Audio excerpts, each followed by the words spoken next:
అంతా కలెక్షన్స్ ఇవన్నీ అయితే సండే మధ్యాహ్నం 12 గంటలకి లైవ్లో ఆఫర్లో ఇవ్వబోతున్నా అండి. కొంతమంది గివ్ అవే అడుగుతున్నారు, సరే గివ్ అవే ట్రై చేస్తా, అందుకే ఇది స్పెషల్ ఐటెం తెప్పించా గివ్ అవే కోసమే. చూడండి, ఇవన్నీ ప్లెయిన్ శారీస్, కింద కంచి బార్డర్స్ వస్తాయి. చాలా డిఫరెంట్ ఫ్యాబ్రిక్ ఉంది, చందేరి ఉంది, టిష్యూ ఉంది, పట్టు ఉంది. కాకపోతే శారీస్ అన్నీ ప్లెయిన్, బార్డర్స్ డిఫరెంట్గా వస్తాయి. పళ్ళు బ్లౌజ్ అన్నీ వస్తాయి. నో మిస్టేక్స్, ఫ్రెష్ ఐటమ్ అయితే మిక్స్ ఐటమ్.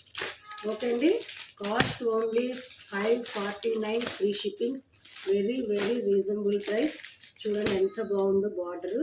చూద్దాం, ఇవన్నీ నేను ఓపెన్ చేయలేదు, ఓపెన్ చేస్తే కానీ శారీస్ ఎట్లా ఉంటాయి ఏంటనేది తెలియదు. ఎవరు మిస్ అవ్వకండి. ఆదివారం రోజు మధ్యాహ్నం 12 గంటలకైతే ఇన్ని అనితా కలెక్షన్స్లో లైవ్ ఉంటుంది, డోంట్ మిస్. ఈ శారీస్ అన్నీ ఓన్లీ 549,